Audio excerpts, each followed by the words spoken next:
Dans quelques heures seulement, on dira bye bye 2016 et bonjour 2017. Cette nuit, les populations célébreront le réveillon de Saint-Sylvestre. À l'occasion des feux d'artifice qui seront projetés, un plan de circulation a été mis en place pour faciliter l'accès au plateau. Il a été présenté par le préfet d'Abidjan.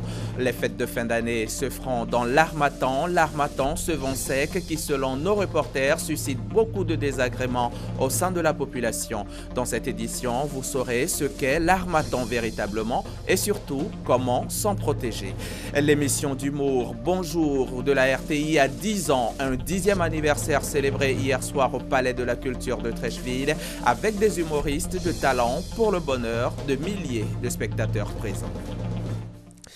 Et voilà pour les titres. Bonjour, mesdames et messieurs. Très heureux de vous retrouver ce dernier jour de l'an. C'est par la recherche scientifique et l'innovation que nous commençons ce journal. Le gouvernement entend accroître un soutien public significatif à la recherche scientifique et encourager les entreprises nationales, publiques et privées à s'engager davantage dans l'innovation et le développement technologique. Pour y arriver, un fonds d'appui à la recherche et à l'innovation, le FONARI, d'un montant de 500 millions de francs CFA a été mis en place. Il a été lancé par le Premier ministre Daniel Kablan-Duncan. En ma qualité de ministre de l'Enseignement supérieur et de la Recherche scientifique, il me revient l'insigne honneur de vous présenter le fonds d'appui à la recherche et à l'innovation mis en place par son Excellence, Monsieur le Premier ministre, que nous saluons.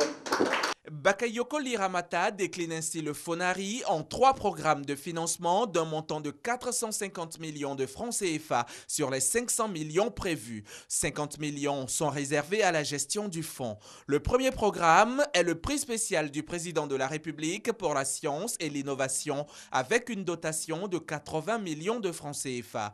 Deuxième programme, le FAPESI, le fonds d'appui à la promotion de la femme enseignant-chercheur et chercheur d'un montant de 120 millions de francs CFA. Puis, troisième programme, le FARI, le Fonds d'appui à la recherche et à l'innovation avec un montant de 250 millions de francs CFA. Ce fonds, vous l'avez indiqué, d'un montant de 500 millions de francs CFA, a pour vocation l'accompagnement des équipes de recherche pour mener à bien leurs activités dans les domaines de la science, la technologie et de l'innovation. Un tel accompagnement permettra à la recherche d'apporter une contribution significative à la résolution des problèmes socio-économiques et culturels de la Côte d'Ivoire. Il impactera par ailleurs la qualité des publications des enseignants-chercheurs, des chercheurs, afin d'assurer la promotion au CAMES et constitue une opportunité pour le renforcement des capacités des doctorants. Nous espérons que ces résultats probants seront donc obtenus par nos équipes à la recherche à l'issue de la gestion de ces fonds. Le Premier ministre ajoute que la volonté du chef de l'État d'inscrire l'activité de recherche dans le cadre d'une loi-programme marque sa détermination à placer la science et la technologie au centre du processus de construction d'une nation émergente. Je vous le disais en titre, nous sommes le 31 décembre et dans quelques heures, les populations célébreront le réveillon de Saint-Sylvestre dans la sécurité car l'État mobilise ce soir 4703 agents de force de l'ordre dans le district d'Abidjan. Et à l'occasion des feux d'artifice qui seront projetés cette nuit lors du passage de 2016 à 2017, un plan de circulation a été mis en place pour faciliter l'accès au plateau. Ce plan a été présenté par le préfet d'Abidjan. C'était en présence de notre reporter Abou Sanogo. L'objectif de ce dispositif est de faciliter l'accès de la commune du plateau aux populations qui viendront prendre part au spectacle de feux d'artifice. Ainsi, le boulevard de Gaulle restera ouvert à la circulation jusqu'à l'heure de fermeture indiquée pour le pont de Gaulle prévu pour 22 heures. Les populations seront invitées au niveau de l'Indénié à emprunter la corniche pour le pont Henri-Konan Bédié ou l'itinéraire Indénié avenue 13, boulevard Card, cercle du rail et descendre sur le boulevard de la Paix pour rejoindre le pont Félix Houphouët-Boigny. Quant au pont Félix Houphouët-Boigny, il sera ouvert à la circulation durant toute la soirée et sera fermé juste 10 minutes avant les lancers des feux d'artifice et ouvert aussitôt après, de sorte à ne prendre aucun risque. En somme, l'ensemble des ponts sera interdit à la circulation piétonne dès 20h et ce jusqu'à la fin des lancers. Et le trafic sur le troisième pont Henri-Konan Bédié ne sera aucunement perturbé par les lancers. Toutes les personnes qui se déplaceront avec leur véhicule au plateau disposeront de 2 parkings, l'un au niveau de la cathédrale Saint-Paul et l'autre à la gare Sotra. Les engins à 2 roues sont également concernés par l'interdiction de circulation. Les actions seront coordonnées à partir du poste de commandement opérationnel chargé de l'encadrement au plan de la sécurité et des secours des manifestations de fin d'année dans le district autonome d'Abidjan présidé par le préfet d'Abidjan.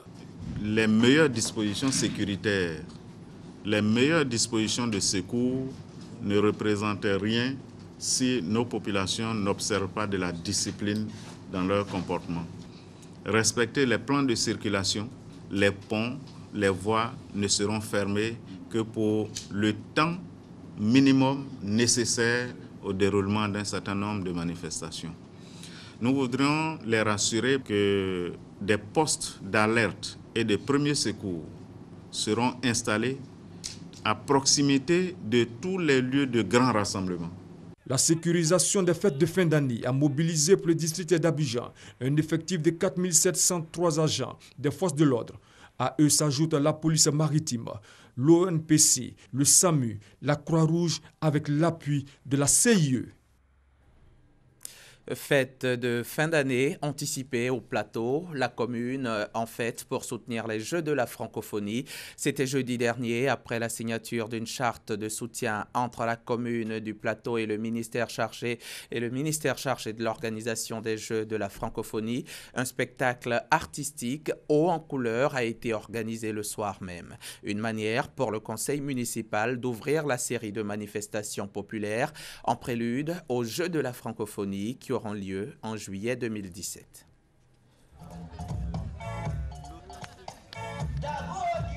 La commune du Plateau a déjà la tête dans les prochains Jeux de la francophonie. Une fête pour susciter l'adhésion des jeunes autour de cet important rendez-vous international du monde francophone. Grand merci à son Excellence, Monsieur le maire Walagosi Benjo, qui a eu cette idée de pouvoir soutenir les Jeux de la francophonie à travers cette nuit-là.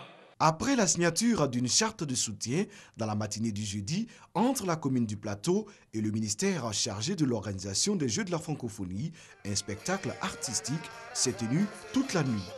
Gastronomie, prestations d'artistes et concours de danse ont meublé la soirée. Le conseil municipal ouvre ainsi une série de manifestations populaires jusqu'au démarrage des Jeux de la francophonie qui se tiendront en juillet 2017. Comment les populations ont-elles passé l'année qui va s'écouler dans quelques heures seulement et comment appréhendent-elles la nouvelle? Éric Goré a tendu son micro dans les rues d'Abidjan et il ressort que 2017 suscite beaucoup d'espoir. On les écoute. L'année 2016 cédera sa place à 2017 dans quelques heures et déjà les Ivoiriens ont beaucoup d'espoir pour l'année qui arrive. Quand même, ils n'oublient pas le bonheur créé par 2016. L'Église évangélique croit en l'avenir en s'appuyant sur l'année en cours. Nous avons connu au sein de l'Église un rapprochement des enfants de Dieu, des serviteurs de Dieu et des servants de Dieu. Nous avons connu une unité qui se tisse dans l'ombre. Au plan culturel, 2016 a enregistré le décès de l'artiste Papa Wemba en plein concert à Abidjan. Concernant le droit, les hommes de défense disent avoir mis la barre haute pour défendre les justiciables. Nous avons travaillé avec la douane, nous avons travaillé avec la gendarmerie, nous avons travaillé avec la police. Et je pense qu'aujourd'hui, je donne un exemple, c'est-à-dire le commandant supérieur de la gendarmerie, qui a retourné, qui n'hésite à aucun instant pour pouvoir sanctionner les fautifs. Alors, si c'est comme ça, je pense qu'il y aura un changement. Nous sommes équipés, rien ne nous empêche d'assurer notre fonction, notre ministère. Bien sûr, les magistrats sont des hommes. Il y a des moments où la loi est bien interprétée, il y a des moments où elle est mal interprétée. Mais il y a toujours des recours, comme la Cour d'appel, comme la Cour suprême, qui permettent de recentrer les choses et de donner à chacun la satisfaction qu'il faut, conformément à la loi et au droit. Au plan de la réconciliation nationale, les Ivoiriens se sont engagés. La réconciliation nationale est une donnée importante pour la société ivoirienne au regard de ce que le pays a traversé. C'est un processus qui va prendre son temps. Et chacun doit y contribuer, acteurs politiques, acteurs de la vie civile. Toutes les régions du pays adhèrent. Et je souhaite que Miagui demeure toujours cet exemple d'intégration-là. C'est la seule localité, la seule région où on peut ne pas être de cette région-là et être chef de village. C'est un exemple en Côte d'Ivoire. On a dit que tous ceux qui parlent d'intégration, de vivre ensemble, devaient aller à l'école à Miagui. L'année 2017 sera accueillie dans quelques heures avec toute la joie. Les Ivoiriens dans leur ensemble espèrent la paix et la tranquillité. Les fêtes de fin d'année se feront dans l'Harmattan. L'Harmattan qui, selon nos reporters, suscite beaucoup de désagréments au sein de la population, notamment des conséquences sur la santé.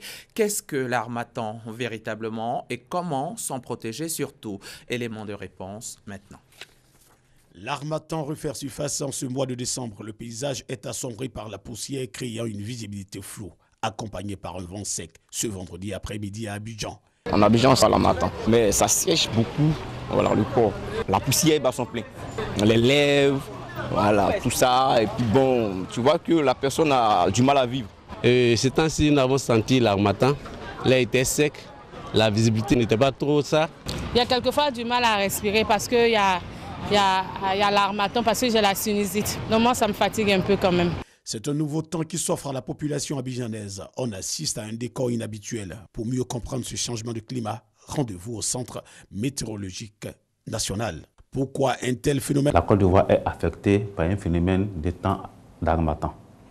Ce phénomène-là, il commence à partir de décembre par une entrée d'air froid et sec par le nord-est et affecte jusqu'au sud les régions côtières, les régions du nord et du sud, pendant toute la période de décembre à janvier. Ce phénomène a commencé dans la région nord début décembre et maintenant depuis 2 ou 3 jours, elle affecte les régions du littoral du sud de la Côte d'Ivoire. L'Harmattan est source de nombreux désagréments tels les fortes réductions de visibilité et le froid. Les responsables du service météorologique national invitent les usagers de la route et des eaux à une vigilance accrue. Le transport, si nous prenons le transport terrestre, je pense que les populations sont invitées à allumer les phares, les véhicules, puisque le phénomène entraîne une forte baisse de visibilité.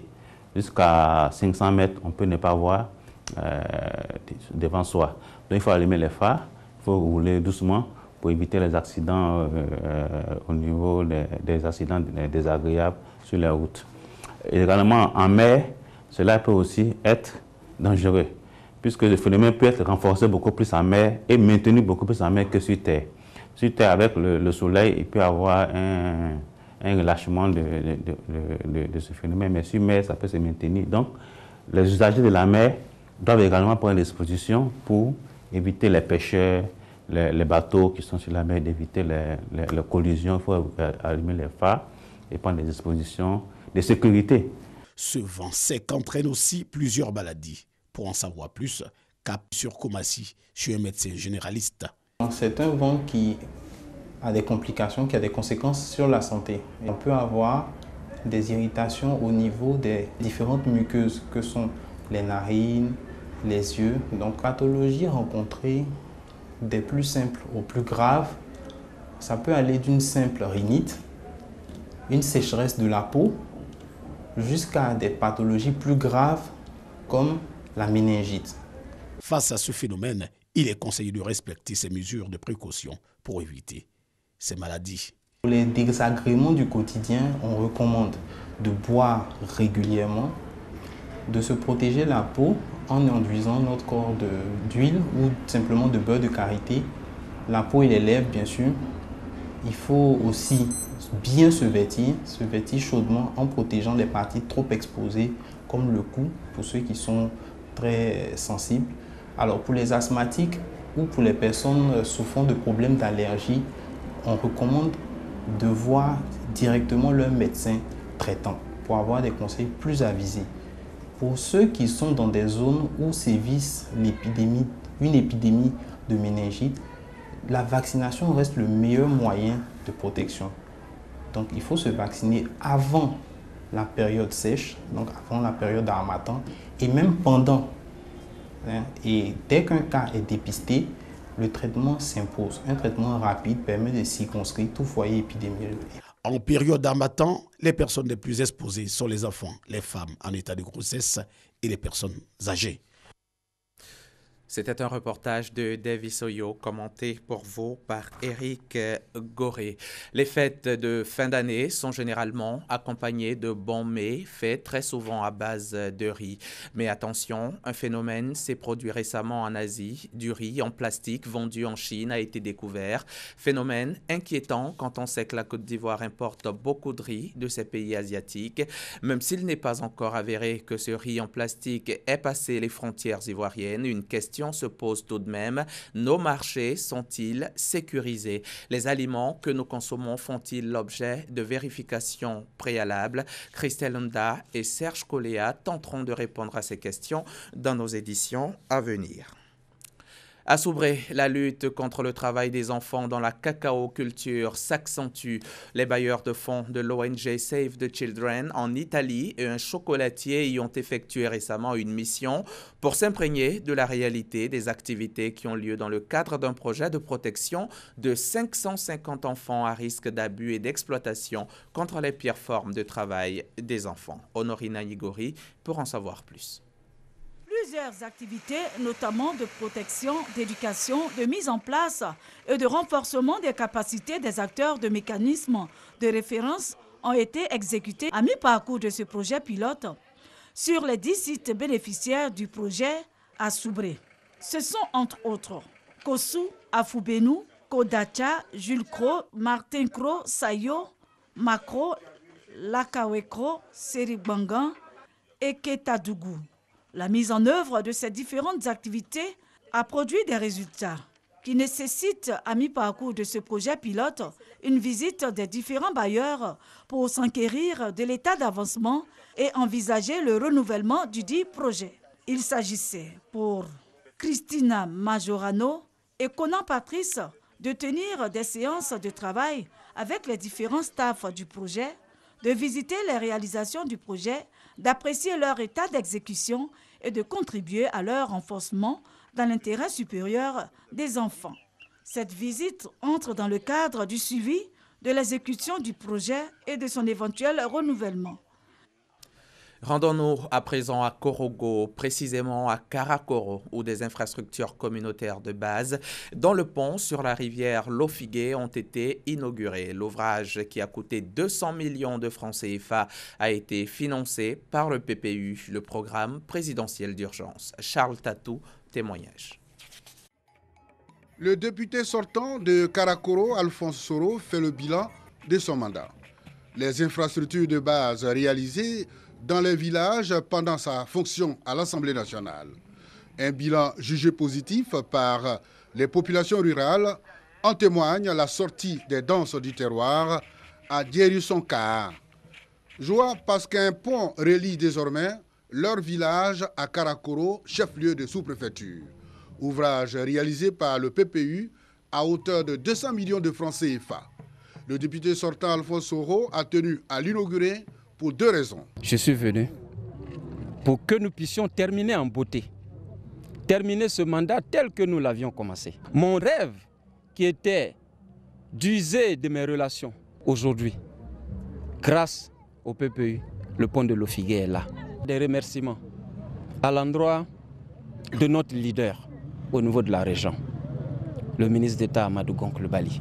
Il a été l'avocat auprès du PPU. Je salue également le ministre des Affaires présidentielles. Grand merci au chef de l'État Alassane Ouattara. Il y a un pacte qui date d'avant ma naissance, qui exige que la mandature soit tournante. Je l'ai respecté. L'Oyereka, un autre village où les œuvres du député sortant en faveur du développement sont aussi reconnues. Le PPU a également électrifié cette localité grâce à ces démarches. La population reconnaissante au chef de l'État, Alassane Ouattara, a sollicité Alphonse Soro pour le parrainage de sa cérémonie de célébration de la lumière. Outre les infrastructures, la santé aussi est une préoccupation à Korogo. Afin de prévenir les habitants contre la méningite, la mairie a organisé récemment une campagne de vaccination à l'endroit des populations. Une campagne mise en œuvre par l'antenne de l'Institut national de l'hygiène publique. On retrouve Chantal Eouman à Kandan depuis Korogo. Les populations de Korogo ont été vaccinées contre la méningite. Au cours d'une campagne de vaccination initiée par la mairie de Korogo. Pour l'occasion, 5000 doses de vaccins de méningite ont été mises à la disposition des agents de l'antenne de l'Institut national de l'hygiène publique de Korogo. Cette campagne de vaccination se tient au moment où l'Harmattan, un vent sec et poussiéreux, souffle sur la région du Poro. Actuellement, nous sommes au mois de décembre et c'est une période sur le nord ici où il y a beaucoup de vent. La poussière également. Et à Harmattan, nous avons donc instruit en effet d'organiser cette campagne, prendre en compte les personnes âgées de 2 ans et plus. Et nous allons vacciner au moins 5000 personnes. Et c'est pour prémunir les populations de Korogo contre le germe appelé streptocoque, vecteur de transmission de la méningite, une maladie invalidante et mortelle, que la mairie de Korogo a anticipé en vaccinant ses administrés. Des ex-footballeurs internationaux réunis au sein d'une ONG dénommée Côte d'Ivoire Solidarité donnent du sourire aux veuves et aux orphelins de Yopougon. C'est ici même à Abidjan. Après Marcory, Koumassi, Treichville et la ville de Grand-Bassam, ce sont 3 tonnes de riz et une centaine de complets de pagne que les veuves et orphelins de Yopougon ont reçus pour leur permettre de passer de joyeuses fêtes de fin d'année. Abou Sanogo. 3 tonnes de riz, 100 bidons d'huile, 100 complets de pagne, une enveloppe et des vêtements pour des veuves et orphelins de Niangon dans la commune de Yopougon. Une action de l'ONG Côte d'Ivoire Solidarité menée par les ex-internationaux de football Youssouf Ali Koufoufana, Tchétché Aimé et Lago Patrice est dirigée par Aimé Monoko. Et il s'est agi de leur apporter un peu de sourire après le décès de leur époux et de leur père. Côte d'Ivoire Solidarité a déjà octroyé des fonds de commerce, des tricycles et a réhabilité des maisons pour les veuves. Et pour les orphelins, des petits emplois et même des inscriptions suivies des dons de fournitures scolaires et leur réinsertion dans la société. Korogo, Gagnoa, Giembe, Bouaké, Marcory, Koumassi, Abobo, Treichville et Bassam ont été visités par l'ONG Côte d'Ivoire Solidarité qui entend créer dans les prochains mois un centre d'accueil pour orphelins. Un mot de culture dans ce journal. Le 6e lauréat du prix d'excellence de l'ASCAD, l'Académie des sciences, des arts, des cultures d'Afrique et des diasporas africaines pour la valorisation de la recherche est connu. Il s'agit d'une femme, Betty Bamba, récompensée pour avoir mis au point une solution buvable guérissant le diabète et les plaies diabétiques. La lauréate est autodidacte, jamais elle n'a été à l'école et puise l'essentiel de ses recherches dans les plantes. Les précisions de Franck Quadio. Une solution buvable bien particulière à l'actif de cette dame, Betty Bamba, pour soigner efficacement le diabète. Ces recherches certifiées par l'Organisation mondiale de la santé et de l'Office ivoirien de la propriété intellectuelle, OIPI, ont retenu l'attention de l'Académie des sciences, des arts, des cultures d'Afrique et des diasporas africaines, ASCAD. La phytothérapeute est le prix d'excellence 2016 de la recherche. Un prix qui, selon le président de l'ASCAD, le professeur Aïdara Daouda, encourage les meilleurs parmi les bons. Les meilleurs parmi les bons qui ont fait des travaux remarquables.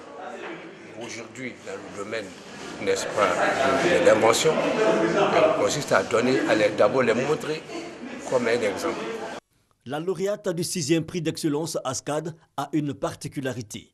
Elle est analphabète, chercheuse autodidacte. Elle s'est consacrée durant plus de 35 ans à la phytothérapie et aujourd'hui, sa trouvaille est reconnue par le monde scientifique comme instrument d'utilité publique. Vous prenez une cuillère matin et le soir. Donc, ça soigne le diabète. S'il y a plaie diabétique, vous versez sur la plaie. Des mérites reconnus par les représentants des ministres de l'Industrie et des Mines, puis de l'enseignement supérieur et de la recherche scientifique. Les premiers et deuxièmes prix d'encouragement sont revenus à Avu Aonzo, inventeur du réchaud à combustible à biogaz, et Oud. 'n' Sow Marie-Josée pour ses recherches sur le renforcement capillaire. C'est parti pour la 6e édition du Tchologo Festival. C'est un rendez-vous culturel initié par le président de l'Assemblée nationale, Guillaume Kigbafori Soro. Conférences, visites touristiques, danse, gastronomie et sport, voilà ce qui meuble ces 3 jours de fête. Avant les étapes de Ferkesedougou et Ouangolodougou, c'est la ville de Kong qui a accueilli la cérémonie d'ouverture en présence d'une 40aine de chefs traditionnels acquiés invités du festival. Le reportage de Kader Sogodogo, notre confrère de RTI Boaké. Gigantesque défilé riche et coloré. Cérémonial d'accueil d'invités. Conférences. Sport. Nous sommes dans la ville historique de Kong. En cette fin d'année, le temps est ainsi donné pour le Tchologo Festival, le 6e du genre.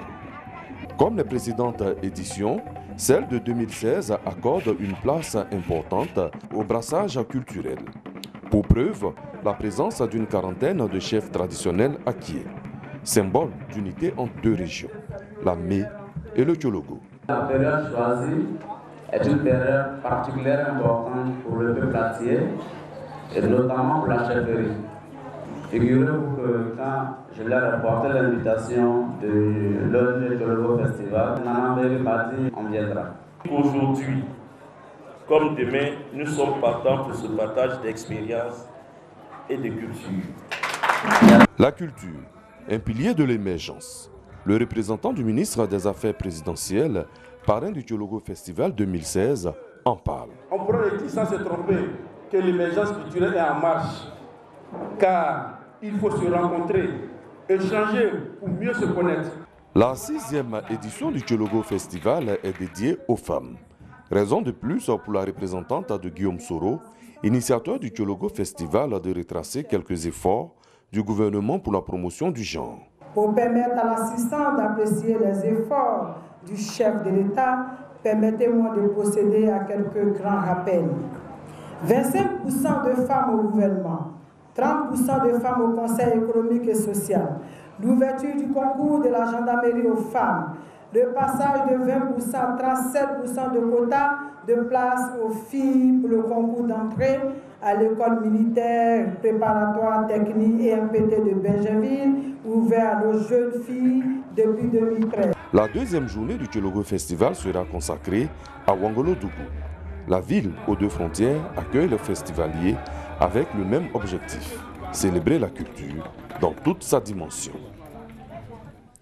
Vous le savez, chaque année, la RTI, la radiodiffusion télévision ivoirienne, organise sa traditionnelle émission d'humour Bonjour. Et cette année, pour ces 10 ans de célébration, ils étaient aussi nombreux que les années antérieures, les spectateurs qui ont effectué le déplacement hier, vendredi 30 décembre, pour communier avec les humoristes. Koné Pargasoro nous décrit ici l'ambiance qui a prévalu hier soir au Palais de la Culture de Treichville.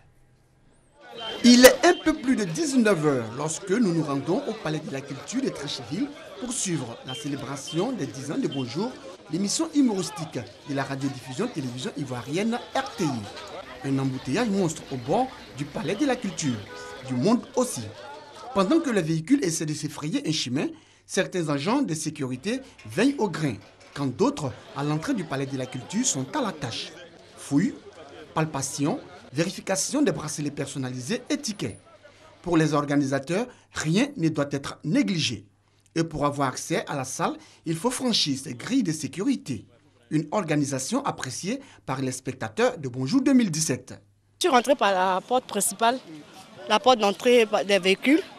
On m'a demandé de retourner, que c'était de l'autre côté. Et les policiers, il y avait des policiers là qui m'ont bien reçu.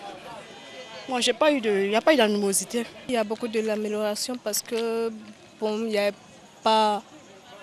Bon, à l'intérieur, il n'y a pas de vendeurs comme les autres années. Ils sont tous dehors. Je pense que c'est déjà positif. Dans les coulisses, des artistes comédiens se font maquiller. La concentration est de mise. D'autres sont aux dernières répétitions. Aucun ne voulant rater son passage sur scène. Ce soir-là, en tout cas, on va donner le meilleur de nous-mêmes.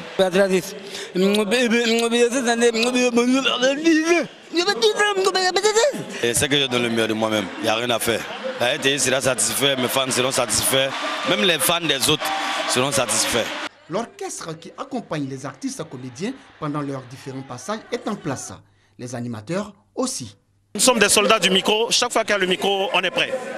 Sur la scène, les humoristes Agalawan, le magnifique Ramatoulaye, en cas de cas, les Zézendula et bien d'autres tiennent le nombreux public du palais en haleine. Le riz était au rendez-vous de cette 10e édition.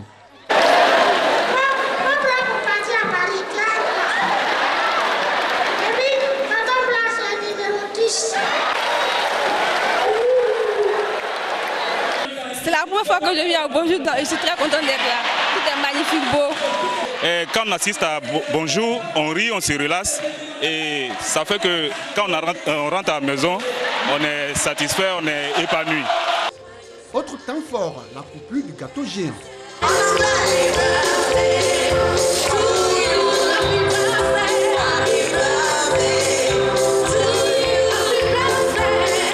Fini Bonjour 2017 à Abidjan, le cap sera mis dans les prochains jours sur certaines villes de l'intérieur pour des instants d'humour et de rire.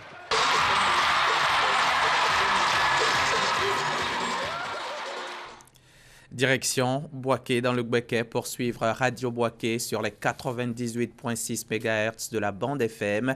La radio a fêté jeudi dernier son 5e anniversaire de réouverture et les responsables entendent poursuivre la célébration à travers l'organisation de concerts et de grosses productions. Le reportage est signé Amadou Walter Ouattara, RTI Boaké. Après la crise post-électorale qui a officiellement pris fin le 11 avril 2011, le gouvernement de Côte d'Ivoire a mis les moyens pour que la radiodiffusion télévision ivoirienne RTI couvre l'ensemble du territoire. Objectif, contribuer à la consolidation de la réconciliation et de la paix. Dans cette dynamique, la radio Boaké faisait sa réouverture le 29 décembre 2011. 5 ans après, la mission Informer, éduquer et distraire a signé à Radio Boaké émettant sur les 98.6 MHz sur la bande FM continue. Pour l'actuel chef de département de cette radio, le parcours est positif avec des innovations au niveau des émissions telles que Concours Vacances et Ma Première Radio, des émissions qui captivent les auditeurs. Aujourd'hui, ça c'est ça, parce que au travers des coups de fil que nous recevons dans nos différentes tranches, dans les matinales, même dans les soirées, je crois que cela me donne énormément de satisfaction. Et le bilan, il est positif. Et nous avons les émissions phares, il y a Bonjour le 8-10, vous avez le gagnant, vous avez la canicule, vous avez le Zouglou Voyeur, des innovations qui restent à venir. Ça va nous permettre, peut-être, ça va être des émissions éclatées. Nous allons organiser des grands concerts, nous allons organiser de grosses productions qui seront payantes. On va voir, le prix sera en tout cas revu à toutes les bourses. La direction de RTI Boaké, en collaboration avec le département radio, a bien voulu célébrer les 5 années de réouverture de Radio Boaké de façon sobre. Tour à tour, journalistes et animateurs de programmes se sont succédés à l'antenne. Plateau télé et coupures de gâteaux ont marqué cet anniversaire. Joyeux anniversaire Radio Boaké. Voilà, c'est la fin de ce journal. Merci de l'avoir suivi. Merci de votre fidélité à RTI 1. Très bonne fête de fin d'année à vous tous.